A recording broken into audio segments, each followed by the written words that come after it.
आगे हम चल रहे हैं और पीछे पीछे आप लोग आइए। लेकर चलता हूँ वृंदावन धाम।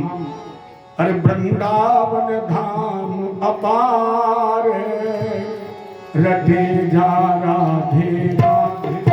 वृंदावन धाम अपार रटे जा राधे राधे।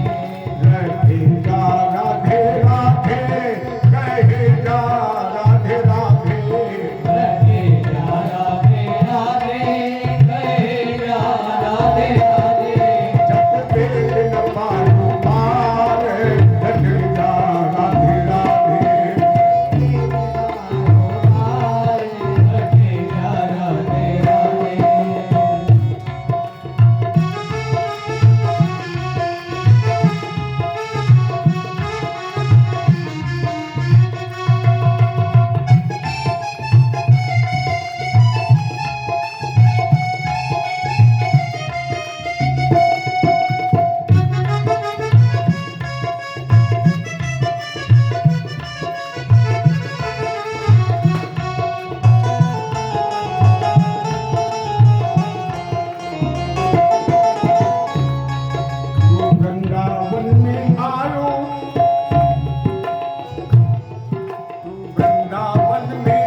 राधा अलबेली सरकार रखे जा राधे राधे। राधा अलबेली सरकार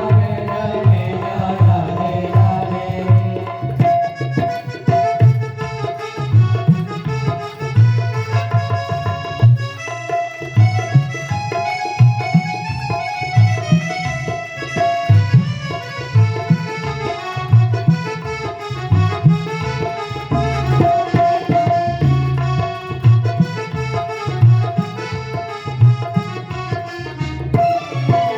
राधा नाम लो तो रास विचारो रो तो। यदि राधा नाम लो तो रास विचारो रो तो। यदि राधा नाम न हो तो रस रास विचारो रो तो। यदि राधा नाम न हो तो रस रास विचारो रो तो। नहीं सामने के अवतार लगे जा राधे राधे।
कथतो वंश विस्तारो भवतो सोम सूरयो। राज्ञां चोभय वंश्यानां चरितं परमाद्भुतम्। कथतो वंश विस्तार।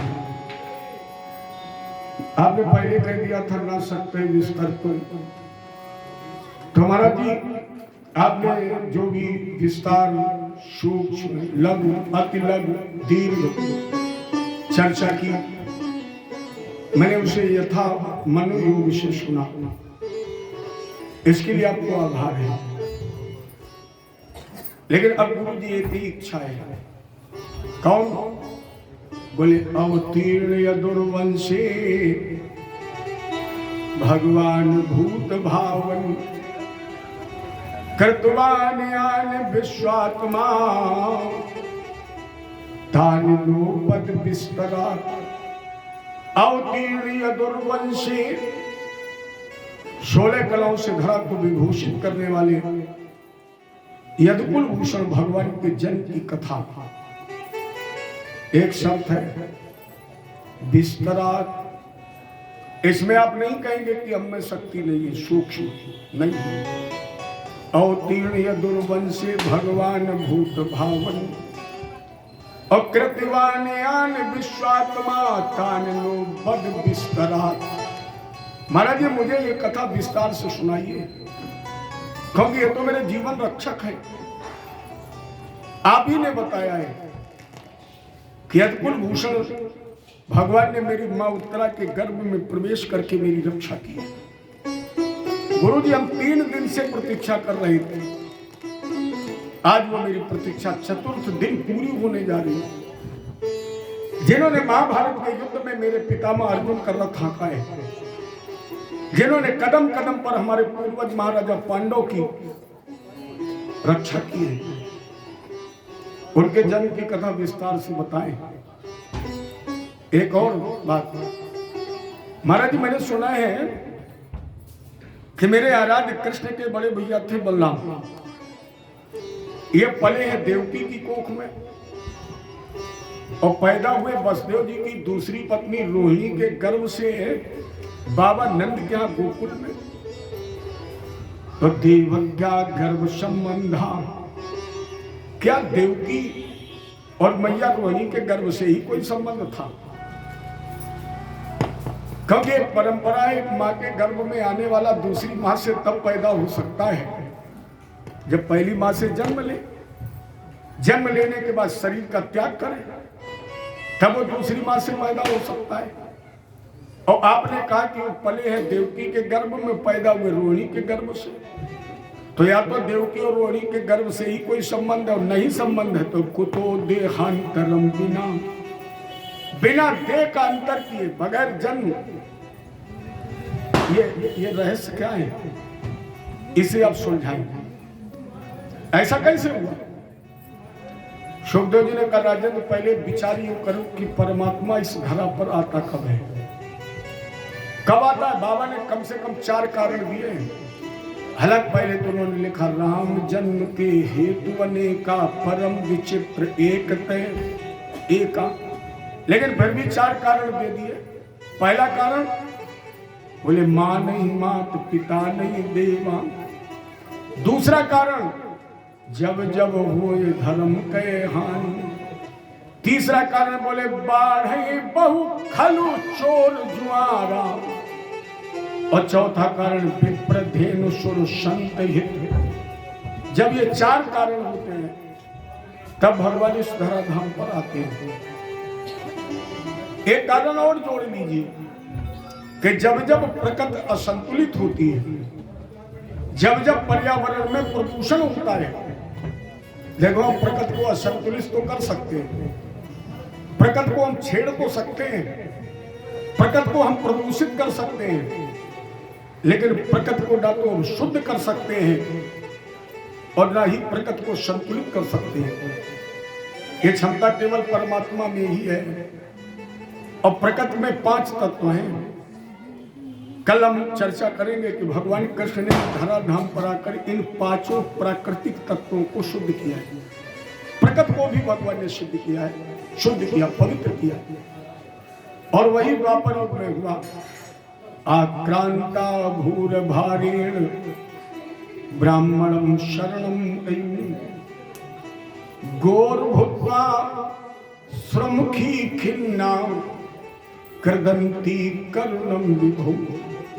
एक पृथ्वी जब पापियों के बोझ से त्रसित हो गई और जाने लगी रसातल, तो भगवान की शरण में गौर भुक्ता गाय के रूप में ब्रह्मादिक देवता पीछे एक निवेदन किया, ये दुख भरे आंसू कब नैनों से निकलेंगे। फिर वही गगन गिरा हुई, हंत ब्रह्म नहु शंभु, जाओ सजा दो 84 कोस ब्रजभूमि को, गौमें वाले बछड़े बन जाओ, हम देवकी के 8वें गर्भ से आएंगे। जब क्रूर कंस मेरी मां देवकी के निर्पराध बालकों की हत्या करेगा, ये सारे देवता महात्मा सिद्ध भिन्न भिन्न रूप बनाकर 84 कोस ब्रजभूमि को सजा रहे थे। उधर उग्रसेन सुत कंस, उग्रसेन का पुत्र कंस, एक प्रमाण और है कि कंस कालीनेम था, जो उग्रसेन की पत्नी पवन रेखा के गर्भ से द्रुमिलिक नाम के राक्षस के संसर्ग से पैदा हुआ।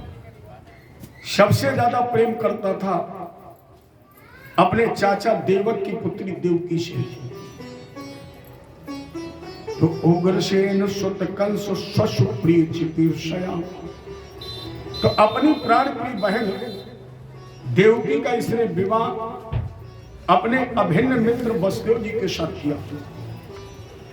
इतना प्रेम करता था कि इसने स्वयं रथ की बागडोर संभाली और विदा करने के लिए चला। अच्छा, यहां विचार करो, क्या कंस के पास रथ हाँकने वाला नहीं था? जबकि भागवत जी में प्रमाण है कि जब देवकी और वसुदेव जी का ये पाणी ग्रहण संस्कार हुआ तो कंस ने देवकी को 400 हाथी दिए हैं, 1500 घोड़े दिए हैं, 1800 रथ दिए हैं और 200 हाथी दिए, दासियां दिए, सेवा के लिए। ये केवल प्रेम का प्रतीक है। और देवकी वसुदेव जी को रथ पर बैठाला और जैसे रथ चला, अच्छा हमारे ठाकुर जी भी बैठे बैठे कुछ ना कुछ करते रहते हैं। एक गगन गिरा हुई, अस्याष्टमो गर्वो हंताओ याम वैसे बुधा। ये मान लीजिए कि बरैया के छत्ता में भगवान ने डेला मार दिया, या ये मान लीजिए कि तालाब का जल बिल्कुल स्थिर था और भगवान ने एक कंकड़ फेंक करके हलचल पैदा कर दी। अच्छा, हमें आपको बताया कौन मारेगा कब मरेगा? नहीं बताया। लेकिन कंस के स्थिर जीवन में भगवान ने, चाहिए कह लिए भगवान ने कहा खिलाड़ी के रूप में जाऊंगा, तो फिर जब तक प्रतिद्वंदी खिलाड़ी को सावधान न करे तब तक खेल में आनंद ही नहीं आएगा। ए भगवान ने कहा, अरे कंस, इस देव की काही अष्टम लाल, हम बतलाते हैं तुझे, होगा तेरा काल। अरे मूर्ख कंस, जिस देवकी को तुम प्रेम से लेकर जा रहा है वो देवकी का 8वां लाल तेरा काल। कंस के हाथ से बागडोर छूट गई, तलवार निकाली, देवकी के बाल पकड़े, घसीट कर पृथ्वी पर मारना चाहता। वसुदेव जी ने मध्यस्थता की, कंस देवकी को मारना चाहते, क्या देवकी के मरने से तुम बच जाओगे? कंस, मृत्युर्जन्मताम वीर देहेन सहजायति, अद्वाब शतान्तेवा मृत्युर्न प्राणिनाम ध्रुवा। एक संसार में मृत्यु ध्रुव शब्द है, जो आया उसे जानी पड़ेगा। यहाँ पर एक संत ने लिखा है, कंस क्या भरोसा, या क्या भरोसा है इस जिंदगी का, साथ देती नहीं ये किसी का। क्या भरोसा है जिंदगी का, साथ देती नहीं किसी का। क्या भरोसा, क्या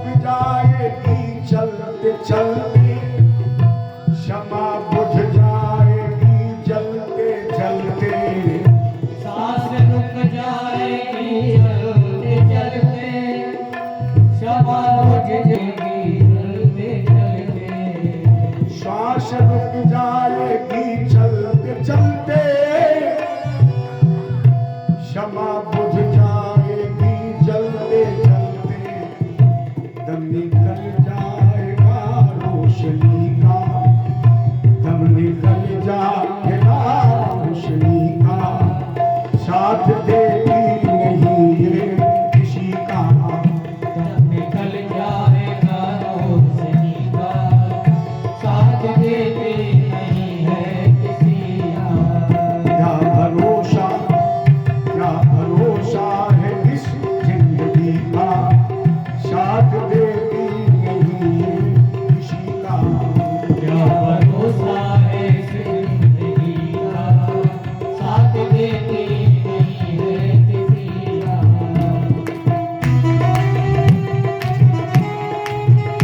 करिए ताली सेवा।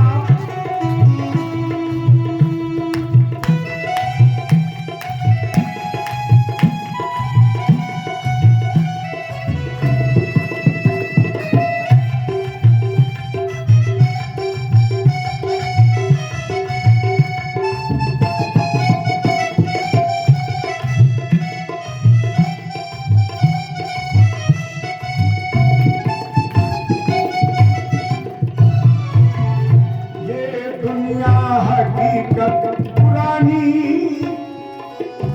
चलते रुकना है इसकी कहानी। ये दुनिया हकीकत पुरानी, चलते रहना है। ये दुनिया हकीकत पुरानी, चलते रुकना है इसकी कहानी। या फर्ज पूरा करो बंदगी का, फर्ज पूरा करो बंदगी का, साथ देते नहीं है किसी का। पूरा करो बंदगी का, साथ देते नहीं है किसी का।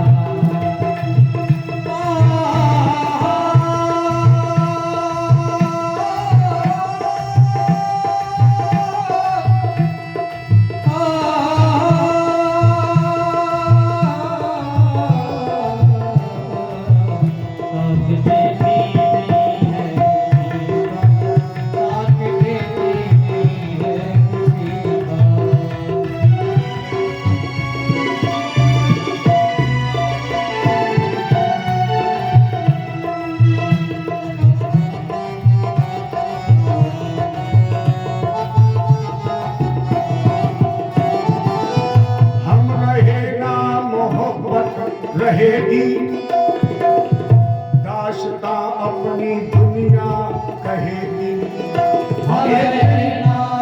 न हम रहेंगे न तुम रहोगे, केवल नाम रहेगा।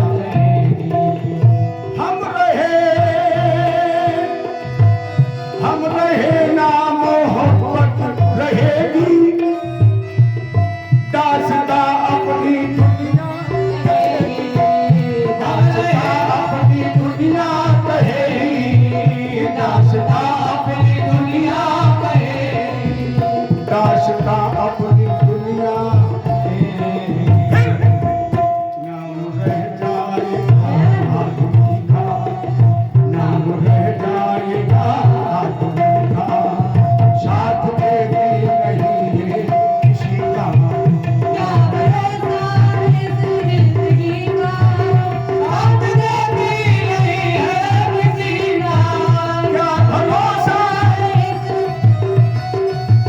क्या भरोसा है इस जिंदगी का, साथ देती नहीं है किसी का। क्या भरोसा है इस जिंदगी का, साथ देती नहीं है किसी का।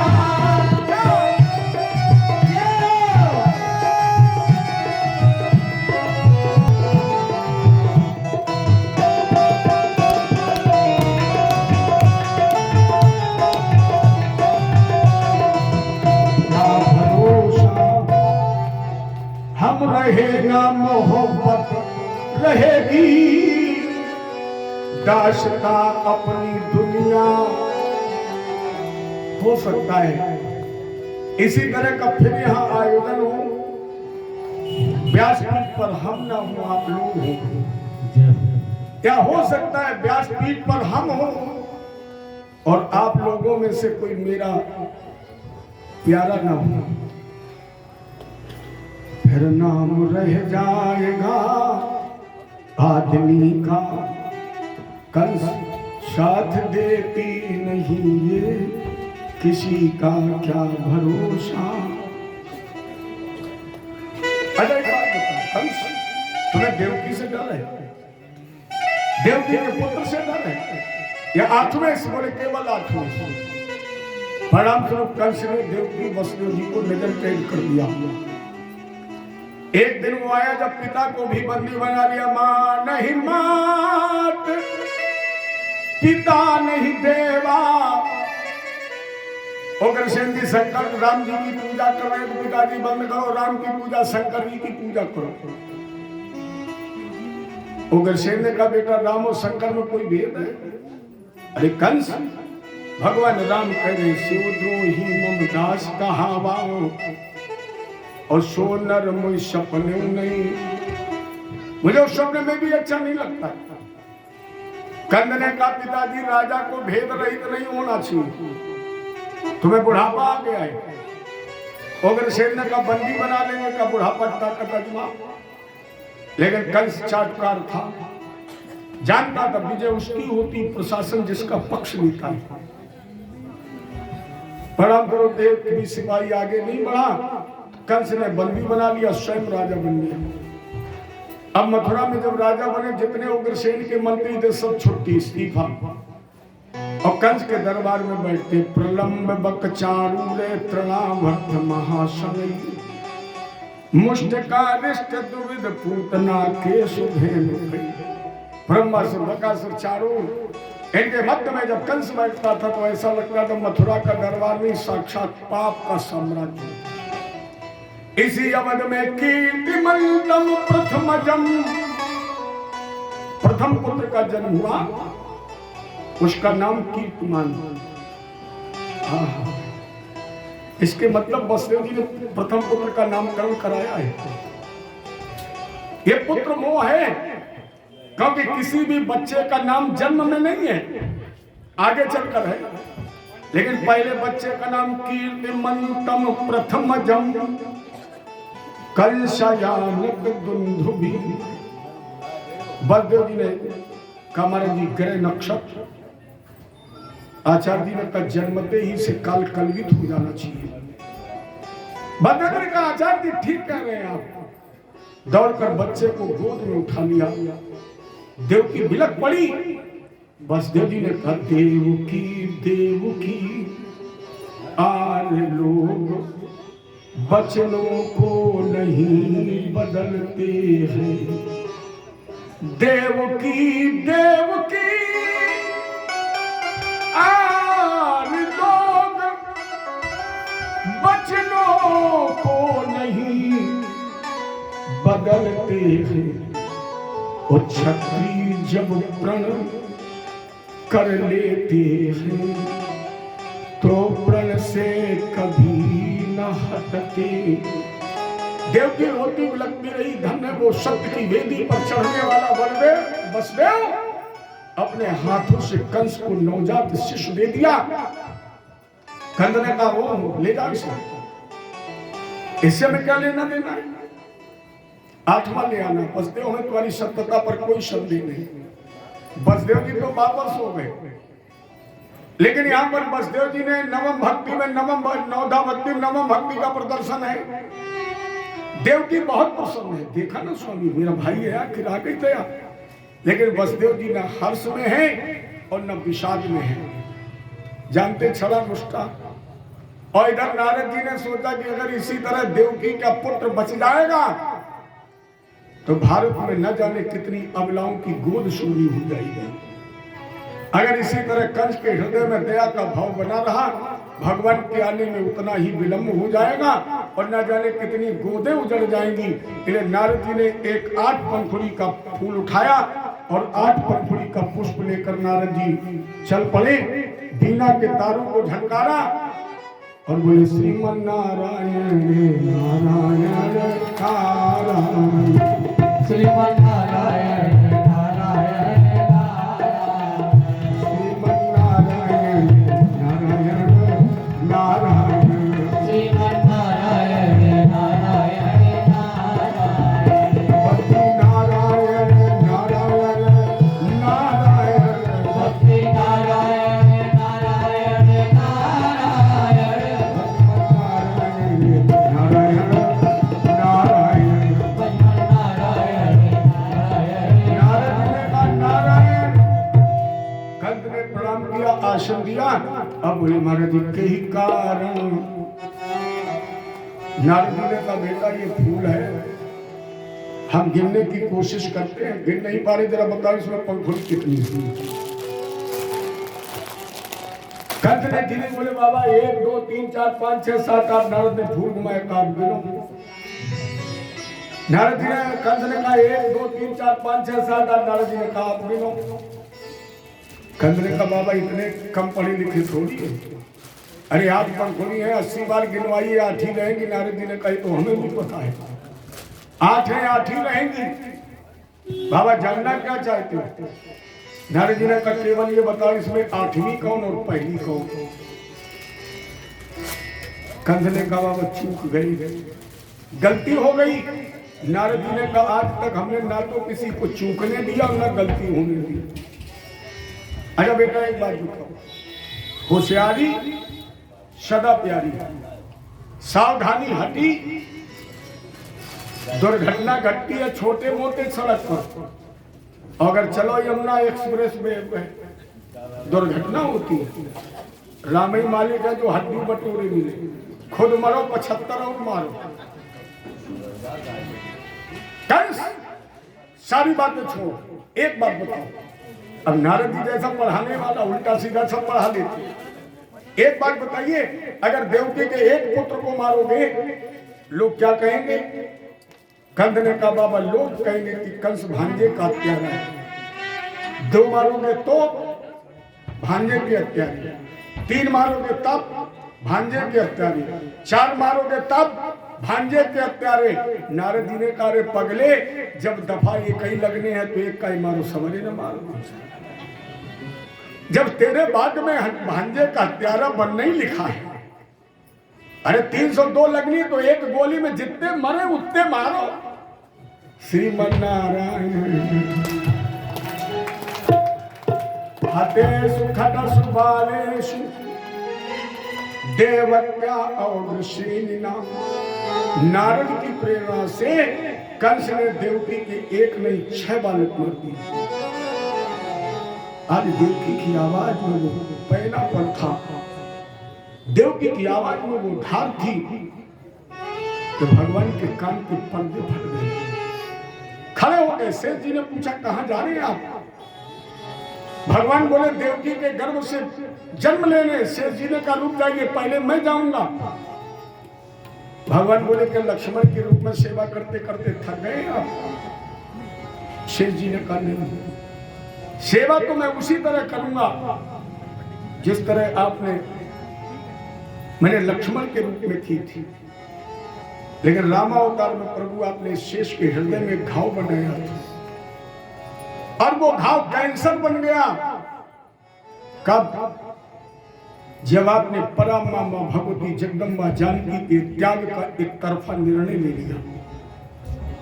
जबकि अग्नि भगवान ने प्रकट होकर प्रमाणित किया था कि माता जी आज भी गंगा जी की तरह पवित्र हैं। और कितनी संख्या थी वहां, पूर्ण गणना नहीं है। शंकर जी ने अनुमान लगाया, बोले पदम 18 यूथुक बंदर। केवल इतना ही मान लो, सेना छोड़ दो। इन लोगों के बीच में आपने प्रमाणित किया कि माता जानकी जी गंगा जी की तरह पवित्र है। और एक धोबी के कहने पर आपने जानकी जी को त्याग का निर्णय ले लिया। महाराज जी मेरे हृदय में घाव बन गया। इस प्रसंग को सुनकर एक पत्रकार ने अपने देश के बहुत जाने माने वकील, उनका नाम मैं आपको नहीं बताऊंगा, वो वर्तमान में अब इस धराधाम पर हैं भी नहीं, गोलोकवासी हो चुके हैं।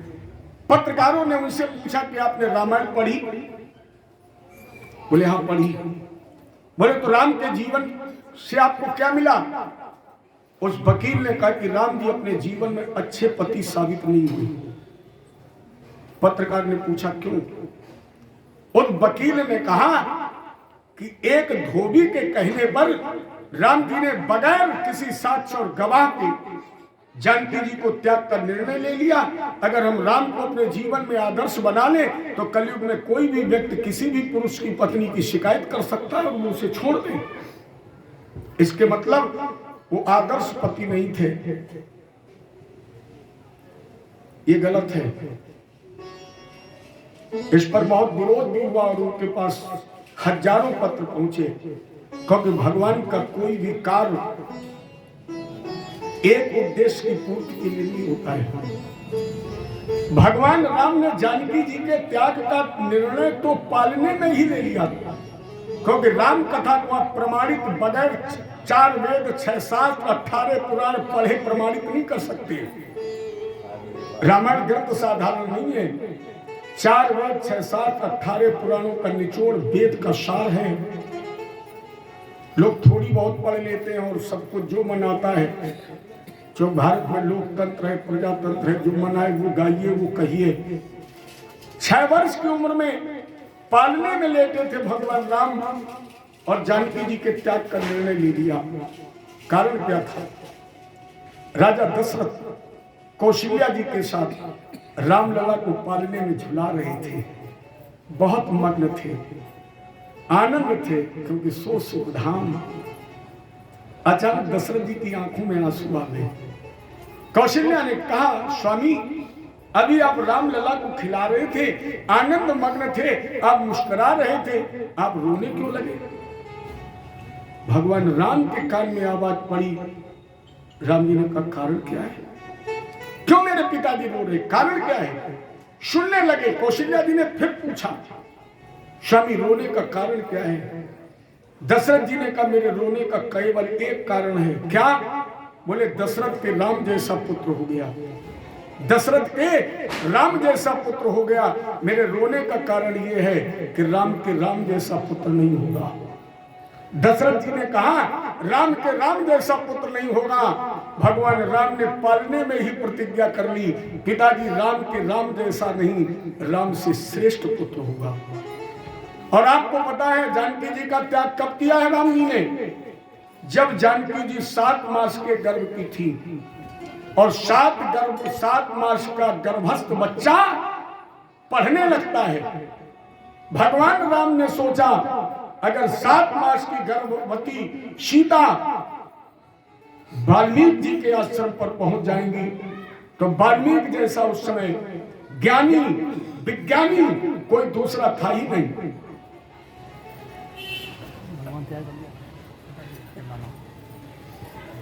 कोई नहीं था, इसलिए वाल्मीकि जी के आश्रम पर पहुंचाया। और आपको बताने की आवश्यकता नहीं है, जिस समय अश्वमेध यज्ञ का घोड़ा लौकुश ने बांध लिया, अगर राम भी घोड़ा लेने जाते तो रामगिरी भूल जाती। राम से भी श्रेष्ठ हुए, हनुमान जी को तो गेंद की तरह घुमा दिया है। इसलिए जानकी जी का त्याग किया। और लोग अपने अपने विचार प्रकट करते हैं। खैर लक्ष्मण जी ने कहा कि मेरे घाव बना, और वो घाव नासूर बन गया। कब? जब आपने परामामा भगवती जगदम्बा को जंगल में छोड़ने का भारी शेष के कंधे पर रख दिया। मैं अगर बड़ा होता तो आपके फैसले का विरोध करता, मैं डांट देता, लेकिन छोटा था इसलिए सर झुका कर मैंने वो आदेश स्वीकार कर लिया, नासूर बन गया। और जब मैं वाल्मीकि के आश्रम के पास लिया जानकी को छोड़ करके चला तो जानकी जी बिलख पड़ी और कहा, देवर लक्ष्मण मुझे साथ लेकर के चलिए। भैया मैंने पहली बार जीवन में जाना था कि मेरी मां गर्भवती है। मुझसे पूछिए मुझे कितना आनंद मिला होगा, लेकिन हम आपकी व्यवस्था में इतने बंधे थे कि जानकी जी रोती रही, बिलखती रही। चिल्लाती रही कि मैं अकेले जंगल में रहने के योग्य नहीं, मैं गर्भवती हूं। वो घाव कैंसर बन गया। लेकिन आपके कारण मुझे जानकी जी को वहीं छोड़ना पड़ा। मैंने वही प्रतिज्ञा कर ली कि अब जब भी राम जी का प्राकट होगा तो हम बड़े बनेंगे, छोटे नहीं बनेंगे। क्योंकि तब तो आप मर्यादा पुरुषोत्तम थे, अब की बार लीला पुरुषोत्तम बनोगे। पता नहीं तुम कौन सी व्यवस्था रचाएं और हम हाथ जोड़ के पीछे नहीं। इसलिए हम बड़े बनेंगे। जो आदेश, जो निर्णय, जो फैसला, जो लीला, जो क्रिया अच्छी नहीं लगेगी, कम से कम आपको जांच को देंगे, विरोध करेंगे। और जब एकांत में होगे तो भैया हम आपके चरण विधवा लेंगे। तो वैष्णवम यमनंतम धाम, सातवें गर्भ के रूप में सप्तमम वैष्णवम धाम यमनंतम पृच्छति गर्भो बभूह देवक्या हर्ष शोक विवर्धन। भगवान ने योग माया को बुलाया और वरदान दिया, आने वाले कलयुग में लोग तुम्हारी नौ दुर्गा के रूप में पूजा करेंगे। नाम ध्यान पूर्वक स्थानांचा नरा भूमि दुर्गे भद्रकाली ते विजया वैष्णवी चा कुंदा चंद्रिका कृष्णा माधवी कन्या चा माया नारायणी शानी शारदे कम चा दुर्गा काली विजया वैष्णवी नामों से तुम्हारी पूजा होगी। परिणाम स्वरूप राजन देवकी के सातवें गर्भ का कर्षण और बाबा नंद के यहाँ गोकुल में पड़ रही वसुदेव जी की दूसरी पत्नी रोहिणी के गर्भ में स्थापित किया। जहाँ भाद्रपद कृष्ण पक्ष खष्टी, जैसे हम आप हर छठ के रूप में मनाते हैं, इसी दिन बलराम भैया का जन्म हुआ। बोलो बलराम भगवान की जय। तो जो तुमने रहस्य पूछा था, इस रहस्य को मैंने तुम्हारे सामने खोल दिया। चलिए, कंस को भी पता लग गया कि देवकी के सातवें गर्भ का कर्षण हो गया। ये देवकी बलदों के हाथों में हथकड़ियां, पैरों में बेड़ियां, 7 दरवाजों के अंदर बंद कर दिया। 7 दरवाजों पर ताले लगा दिए, दूना पहरा लगा दिया। और कंस का आदेश है पहरेदारों से कि एक एक सेकंड का संदेश मेरे पास हो। राजन, कंस जब सुबह सो करके उठता था तो सीधे जेल आता था। सबसे पहले देवकी और वसुदेव का दर्शन करता था। और जब भगवान का तेज पुंज देवकी के गर्भगृह में स्थापित हो गया तो कंस केवल देवकी के पैर का अंगूठा देखने लगा। मुख की तरफ देखने की क्षमता नहीं रही। कब इतना तेज था कि देवकी का पैर का अंगूठा देखते ही कंस की आंखें बंद हो जाती। और जिसके अंगूठे में इतना तेज, मुख की तरफ देखने की किसमें क्षमता थी। धीरे धीरे 9 मास का समय व्यतीत हुआ। ब्रह्मादिक देवता स्तवन करने लगे, प्रभु सत्यव्रतम सत्यव्रतम सत्य परम त्रिसत्यम सत्यस्य योनिं निहितं च सत्ति सत्यस्य सत्यमृत सत्यनेत्रं सत्यात्मकं तां शरणं प्रपन्ना। प्रभु, आपकी प्रतिष्ठा का श्रेष्ठ साधन सत्य है। आप पारमार्थिक सत्य है, पूर्णता सत्य है, आप आदि मध्य अंत में सत्य है। यही चर्चा हो रही थी। तब सर्व गुणोपेता काल परम शोभना। तब तक वो सुंदर सुशोभित समय आया जब देवकी और वसुदेव जी के सामने देवकी और वसुदेव जी के सामने भगवान चतुर्भुजी रूप में प्रकट हुए। कृष्ण पक्ष की अष्टमी भादो दिन बुधवार नक्षत्र रोहिणी के समय चतुर्भुजी अवतार। जय कृष्ण भगवान की जय। देवकी वसुदेव जी ने पूछा, प्रभु इस कारागृह में प्रकट होने वाले आप कौन हैं? भगवान बोले, माता जी पहचाना नहीं? जो आंखें बात जो हती थी मैं उन आंखों का तारा।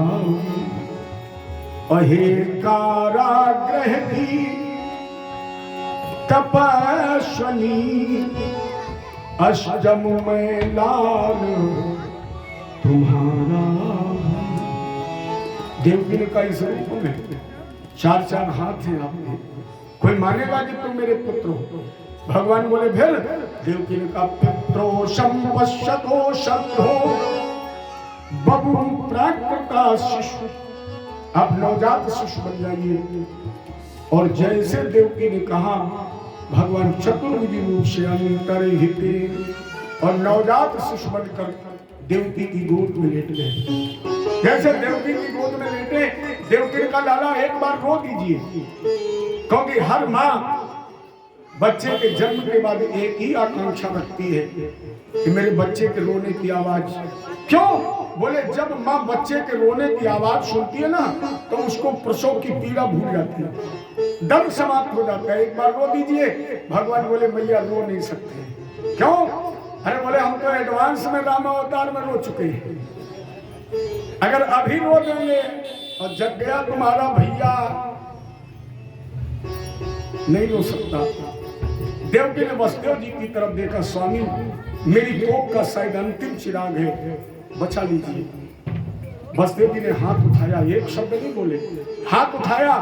क्या दिखाने के लिए? हथकड़ियां हैं, पैरों में बेड़ियां, दरवाजे पर ताले, पहरेदार, कैसे बचाऊं? आकाशवाणी हुई, वसुदेव मुझे पहुंचाइए गोकुल। यशोदा ने बालिका को जन्म दिया, उसे ले आइए। वसुदेव जी ने भगवान को सूप में लिटा दिया। अब बहुत ध्यान से सुनिए, वसुदेव जी ने भगवान को सूप में लिटा लिया। कहीं कहीं लोग पूछते हैं पंडित जी सूप कहां से आ गया? एक विलक्षण प्रश्न है ये। जरा सोचिए, जो दीवाल के सारे प्रकट हो सकता है, जो चतुर्भुजी स्वरूप से नवजात शिशु बन सकता है, जो हथकड़ियां बेड़ियां काट सकता है, जो पहरेदार सुला सकता है, जो ताले तोड़ सकता है, जो रातों रात मथुरा से गोकुल जा सकता है, वो अपने लिए 75 रुपए का सूप नहीं ला सकता है। दूसरी बात, ईश्वर न करे किसी को जेल जाना पड़े, ईश्वर न करे किसी को जेल जाना पड़े, लेकिन अगर कोई जेल गया हो तो उससे पूछना कि तुम्हें जेल में क्या मिला था। आज की जेल में भी हर वस्तु मौजूद है, कोई ऐसी जेल नहीं है जहां सूप, चलनी, चक्की, चूल्हा ना हो। तो क्या कंस की जेल में सूप नहीं होगा? और जिसकी हथकड़ियां बेड़ियां कट गई, मान लो सूप कमरे से उठा लाया, कौन सी दिक्कत है? लेकिन इसका यथार्थ क्या है? जेल क्या है? ये शरीर। अब इसे समझिए आप, जेल क्या है? ये शरीर। और इस जेल रूपी शरीर में कौन बंद है? वसुदेव माने जीव। जिस जीव रूपी वसुदेव के साथ उसकी पत्नी सुबुद्धि देवकी बंद है, दो ही तो हैं। सुबुद्धि रूपी देवकी के माध्यम से वसुदेव रूपी जीवात्मा को किसकी प्राप्ति हुई? परमात्मा की। और जब सुबुद्धि रूपी देवकी से जीवात्मा रूपी वसुदेव को परमात्मा की प्राप्ति हुई, तो उसने किसमें लिटाया? सूप में। सूप सद्गुण का प्रतीक है, वो शिरकी वाला सूप नहीं था।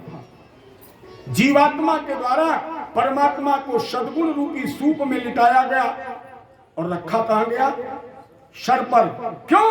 हमारी आपकी बुद्धि का निवास शरीर ही तो है।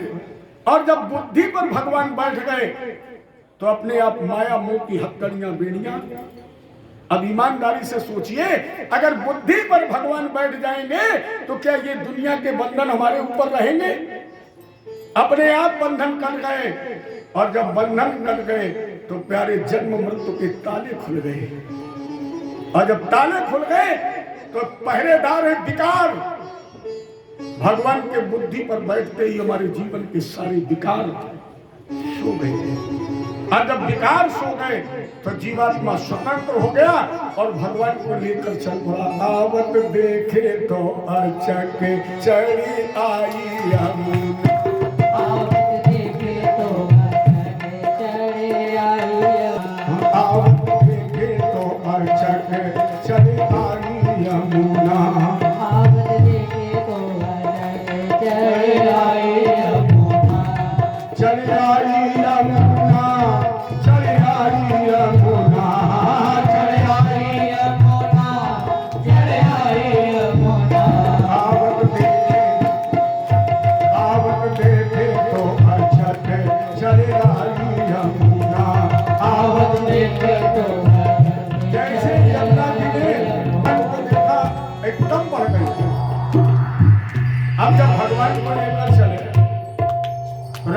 वास्तव में भगवान का प्रकट ने इतना साथ किसी अवतार में नहीं दिया जितना कृष्ण अवतार में दिया। 100% प्रकट भगवान के साथ है। जेल में कौन आता है? चोर। और भगवान चोर नहीं है, चोरों के गुरु हैं।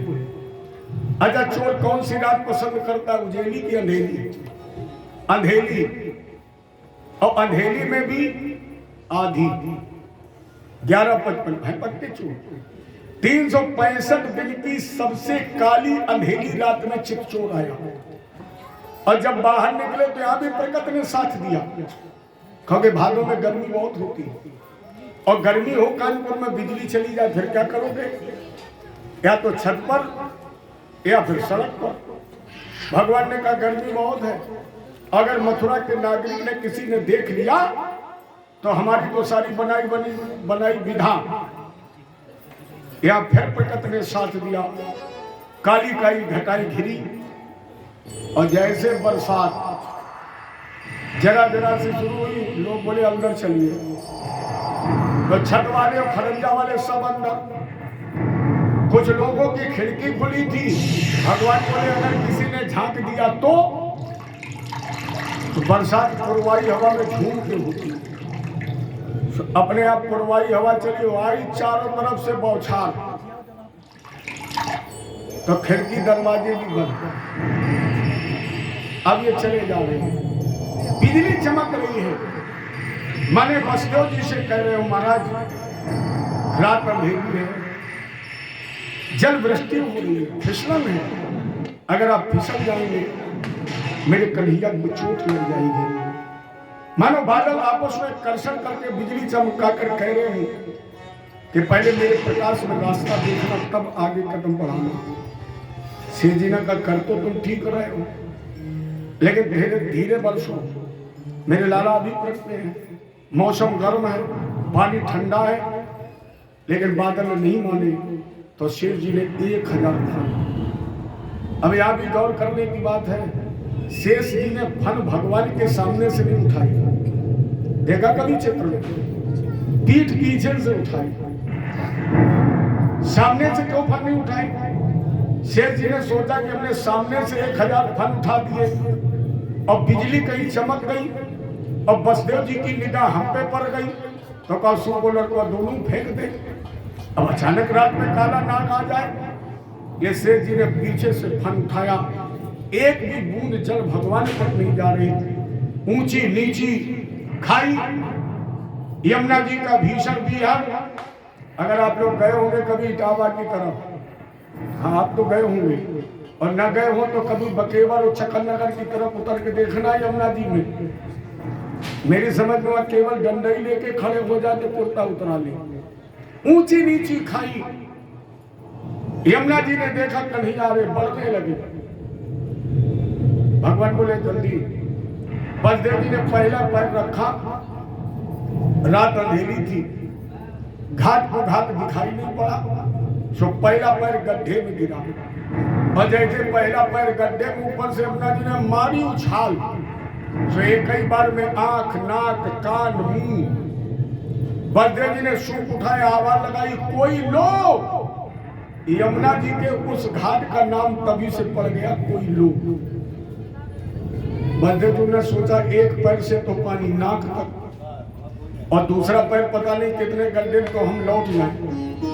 लौटना चाहते थे। भगवान कृष्ण ने कहा पिताजी, जीवात्मा से परमात्मा का जब मिलन हो जाता है तो उसकी वापसी के सारे रास्ते बंद। मुझे पाने वाला पीछे नहीं लौटता, आगे बढ़िए। लेकिन बसदेव जी फिर नहीं माने, पीछे पैर रखना चाहते थे तो एक मायावी सिंह ने लगाई दहाड़, और जैसे सिंह गरजा तो बसदेव जी कभी 75 मीटर यमुना जी के अंदर। यमुना जी क्यों बढ़ रही? सोच रही थी गंगा जी भगवान के पैर से निकली है, पवित्र मानी जाती है। आज भगवान मेरे बीच से निकल रहे हैं, अगर मुझे इनकी चरण रज मिल जाए मैं भी पवित्र हो जाऊंगा, इसलिए उछल रही। और भगवान ने कहा अगर ऐसे उछलती रही तो बाप बेटा दोनों को नंबर है। इसलिए भगवान ने पैर लंबा किया। लेकिन जैसे शेष जी ने पीछे से फन उठाया, उसी तरह भगवान ने भी पीछे से पैर लटकाया। क्यों? भगवान ने सोचा पैर लंबा कर रहे और बिजली चमकने हैं, कहीं चमक गई तो बसदेव जी सोचने लगे लड़का पैदा भे वो 5-7 मीटर लंबो ही हो। पैर लटकाया, यमुना जी को स्पर्श कराया, यमुना जी पांच हो गई। भगवान ने मानो कहा अरे यमुना जिनके हम सर पर बैठे ये हमारे कौन है? यमुना जी ने कहा आपके पिताजी हैं। भगवान बोले हमारा तुम्हारा विवाह होगा तो तुम्हारे कौन हो जाएंगे? यमुना जी ने कहा ससुर। भगवान बोले तो थोड़ी झुक जाओ। अरे देखो ना ससुर है, अरे हमारे तो पिता है, तो हम तो चाहे पिता की पेट पर चाहे पीठ पर चाहे सर पे, लेकिन तुम बहू हो थोड़ी झुक जाओ। और मान लीजिए इसी तरह अकड़ती रही और हमने कहा हम शादी करेंगे तो पिताजी ने कह दिया शादी नहीं होगी, बहू बहुत अकड़ैल है, कैंसिल हो जाएगी, झुक जाओ। यमुना जी बोले तो क्या हमेशा, अब आप थोड़ा 1 मिनट ध्यान देना। यमुना जी ने कहा तो क्या ये अधिकार सास ससुर को ही है कि वही अकड़ेंगे, बहू का नंबर नहीं आएगा? भगवान बोले 125 साल बाद तुम्हारी नंबर है।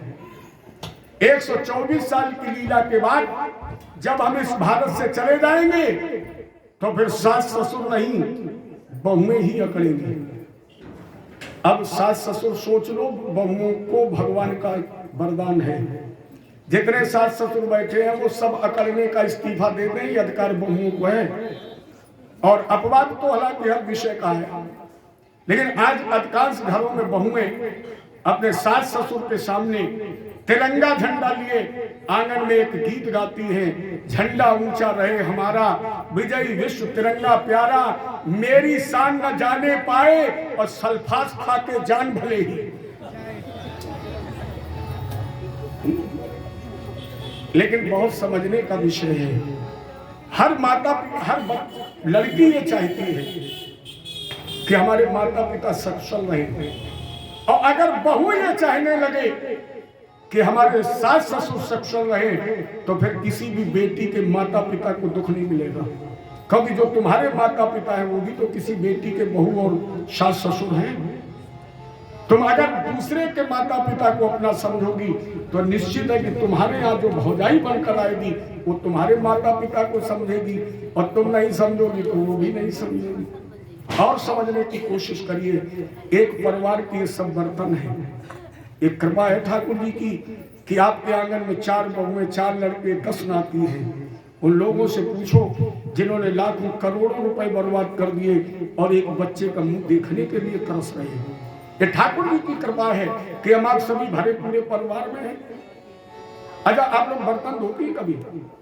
सब लोग नहीं धोते होंगे, तो कुछ लोग तो धोते होंगे। और जो बर्तन धोती हैं वो बताएं, कुछ बर्तन जल्दी में टोकरी के बाहर गिर जाते हैं, और जो बाहर गिर जाते हैं उनको आप फेंक देती हैं। क्या करती हूँ? फिर धोती हूँ और संभाल कर टोकरी में रख देती हूँ। ये परिवार के बर्तन ही तो हैं। मैं तो लगभग हर मंच से कहता हूँ कि जिस घर में सास बहू का झगड़ा ना हो वो घर ही कैसा है। अरे पड़ोसी को कैसे पता लगेगा कि इसमें सास भी है बहू भी है? 24 घंटे में एक बार तो खटपट करिए, लेकिन मरिए नहीं। दूसरी बात याद रखिए, कभी अन्न मत त्यागिए। भावावेश में लोग कह देते हम नहीं खाएंगे, प्यारे खाना ही पड़ेगा। आज नहीं खाओगे कल खाओगे, कल नहीं परसों, बगैर अन्न के जीवन नहीं चल सकता है। इसलिए खाना मत छोड़िए। सास बहू लड़े और शाम को जब भोजन करने बैठे तो मत बोलिए, मैं नहीं कहता बोलिए, भोजन करने जब बैठिए तो एक एक रोटी ज्यादा खाइए, और खाने के बाद जब बेड पर जाइए तो एक दूसरे से कहिए सुबह फिर कल रही, लेकिन मरिए नहीं। क्या ये मरने के लिए शरीर मिला है? अगर मरने के लिए मिला होता तो बड़े भाग्य से मिला है। अगर इस तन को तुमने निरर्थक गवा दिया तो फिर 83,99,999 कभी खटमल बनोगे, कभी मच्छर बनोगे, कभी गधा बनोगे, कभी बैल बनोगे, तब मर पाओगे? तब गले में रस्सी पड़ी रहेगी, फिर किनारे फांसी नहीं लगा पाओगे। इसलिए ये सारी व्यवस्थाएं अन्य जन्मों पर छोड़िए, इस जन्म को जी भर के जियो। जितना ज्यादा से ज्यादा जी सकते हो उतना जी लो, क्योंकि ये तन तुम्हें दोबारा नहीं मिलेगा। बर्तन है तो खटकते रहते हैं, इनका तो स्वाभाविक गुण है, खटकने दीजिए, पड़ोसी को भी बताने दीजिए। अच्छा कुछ बम्बई आदमी कहती है हम मर जाएंगे तुम्हें दे, अरे क्या दुख लोगी तुम, दहेज प्रथा लगवाओगी, परिणाम क्या होता है समझौता, बाप तुम्हारा मरने के बाद 10-20 लाख ले लेता है, क्या फर्क पड़ता है, थोड़े दिन रोया, सास ससुर को भेजा, जमानत होकर आई, बोले 50 लाख दो हम समझौता कर लेंगे, तुम तो गए करोड़ों के, बेशकीमती ये जीवन तुमने गंवा दिया और तो 10-20-50 लाख ले गए। अच्छा तुम क्या करोगे मरने के बाद? मान लीजिए बन गई चुड़ैल, अगर इस तरह के प्रयास किए और कहीं चुड़ैल बन गई और पड़ गई का भगत के चक्कर में, पकड़ेगा चोटी 10-20, तब तुम किसे देखोगी? तब यही कहोगे दादा छोड़ दो अब नहीं आएंगी, अरे तुम आने काबिल नहीं रहोगी, तो पहले क्यों जाओ, निरर्थक जीवन मत गंवाइए। भगवान ने चरण रज दे दी, यमुना जी पान हो गई, वसुदेव जी भगवान को लेकर गोकुल पहुंचे, निद्रा देवी का यहाँ आक्रमण था, निद्रा देवी का आह्वान था, सभी सो रहे थे, मैल खुले हुए यशोदा जी के यहाँ भगवान को लिटा दिया और वसुदेव जी ने कन्या को ले लिया। क्या भगवान की प्रबल माया है, जिसने जगत पिता को प्राप्त कर लिया, उसने जब माया को देखा तो मायापति को उतार दिया, और जैसे मायापति को उतारा तो बहिरंतपुर द्वारा, बंधन तो माया के होते ना, माया लेकर जैसे आए जेल में प्रविष्ट हुए, अपने आप ताले लग गए, अपने आप पहरेदार जाग गए, क्योंकि बालक ध्वनि श्रुत्वा गृहपाला समुत्थिता, और बालिका ने आवाज लगाई, कहा हथकड़ियां बेड़ियां पड़ गई, पहरेदारों ने जाकर कंस को बताया, कंस ने बाज की तरह झपट कर उस बालिका को मारने का प्रयत्न किया, लेकिन वो अष्टभुजी सिंहवाहिनी बनकर आकाश में स्थित हो गई। अरे मूर्ख कंस, तू क्या मारेगा मुझे, तेरा मारने वाला तो 84 को ब्रजभूमि में कहीं पैदा हो चुका है। योग माया ने कहा माता जी कुल खानदान जात बिरादरी माता पिता का नाम, योग माया ने कहा ये पता लगाना तेरा काम है, मेरा काम नहीं है, और इतना कहकर वो विंध्याचल पर्वत पर तपस्या करने चली गई, जहाँ पर विंध्यवासिनी के नाम से प्रसिद्ध हो गई। बोला विंध्यवासिनी मैया की जय। कंस ने हथकड़ियां बेड़ियां कटवा दी, दौड़ करके राज सिंहासन पर पहुंचा और आपात बैठक बुलाई। वही लोग इकट्ठे हुए, प्रलंब बक चारूरे तृणावर्त महासमयी और मुष्टकारिष्ट दुविध पूतना के सुधेनु कई। कंस ने आपात बैठक बुलाई और उसमें कौन आया? बोले ब्रह्मासुर बकासुर चारों ओर मुष्टिक शल तोषल कूट, और इनके मध्य में मंत्रणा करते हुए कहा भैया मेरा मारने वाला कहीं 84 को ब्रजभूमि में पैदा हो चुका है, अब वो कैसे मारा जाए, कैसे पता लगा, ये चर्चा हम आप कल करेंगे। लेकिन राजेंद्र 5 मिनट के जरा गोकुल तो चलिए जहां मेरा गोविंद आया है। राजेंद्र अभी तक तुमने सावधान होकर के कथा सुनी है, हमने तुम्हें सावधान होकर के कथा सुनाई है, लेकिन अब तुम सावधान रहना, मैं सावधान नहीं रहूंगा। राजा परीक्षित ने कहा गुरुजी जब वक्ता सावधान नहीं रहेगा तो श्रोता सावधान कैसे रहेगा? आपकी आंखों में चमक तो है, तेज है, हम देख रहे कि आपके होंठ मंद मंद मुस्कुरा रहे हैं, लेकिन आप इतने व्याकुल क्यों हैं, इतने अधीर क्या हैं, कारण क्या है? सुखदेव जी ने कहा राजेंद्र हम गोकुल की गलियों में पैर रखने जा रहे हैं, और गोकुल की गलियों में आज इतना दूध बहाया गया है, इतना घी बहाया गया है, इतना दही फैलाया गया है कि आज गोकुल की गलियों में बड़ी कीचड़ हो गई है, बड़ी फिसलन है। तो हम ये कह रहे हैं कि हम भक्ति, हम ज्ञान और वैराग्य के कदम आज भक्ति रूपी दलदल में रखने जा रहे हैं। उस ज्ञान और वैराग्य की फिसलन भरी गलियों में आज मैं जा रहा हूं।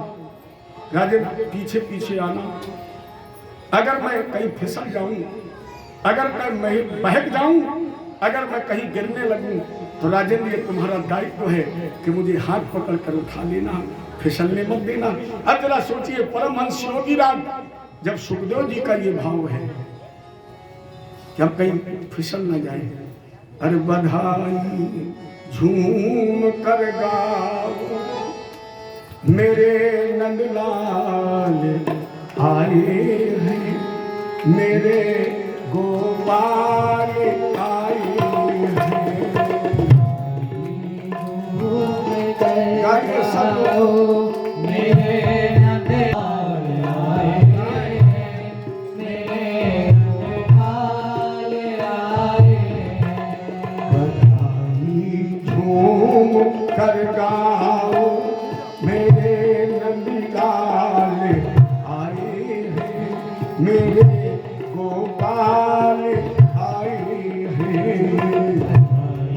झूम के गाओ मेरे नंदलाल आए मेरे नंदलाल आए खुशी के फूल बरसाओ मेरे नंदलाल आए हैं मेरे गोपाल आए हैं खुशी के फूल बरसाओ मेरे नंदलाल आए हैं मेरे नंदलाल आए हैं खुशी नंद गाँव में छाई मचा है शोर बड़ा भारी खुशी नंदगाँव में साई मचाए तो बड़ा भारी यशोदा माँ की गोदी में मची है आज किलकारी यशोदा माँ की गोदी में मची है आज किलकारी थाल भर लाओ मेरे नंदलाल आए हैं मेरे गोपाल आए हैं थाल भर लाओ मेरे नंदलाल आए हैं मेरे नंदलाल आए हैं बधी शहनाई घर घर में घड़ी आई है मतवाली बजी शहनाई घर में गलियां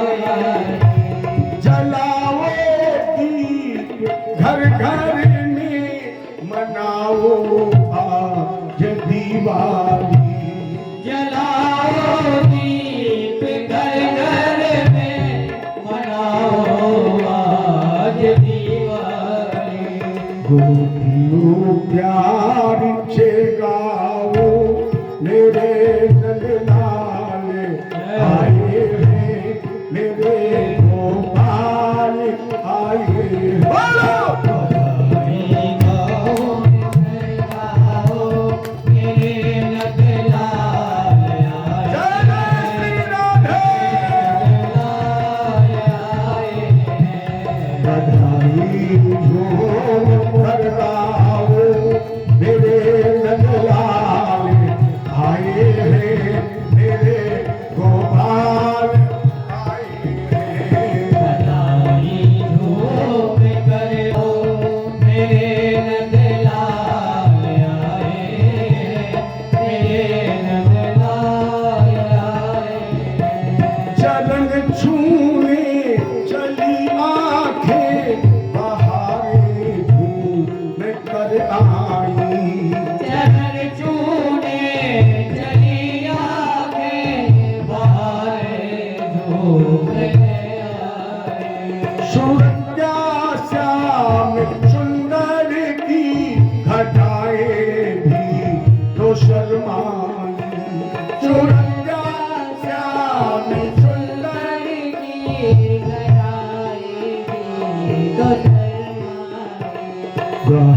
सब खाओ बहकाओ मेरे नंदलाल आए हैं मेरे गोपाल आए हैं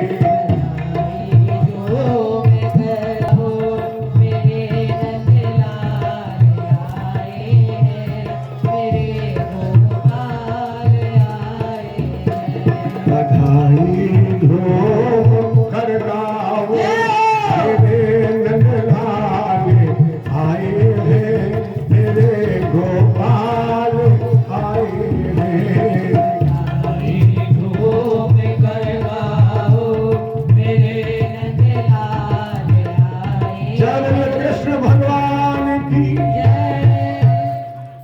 मैया यशोदा के द्वार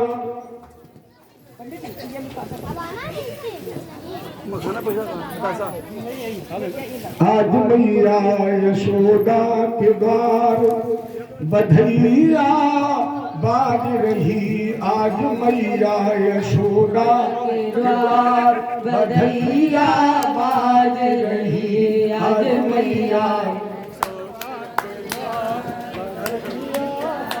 कृष्ण भगवान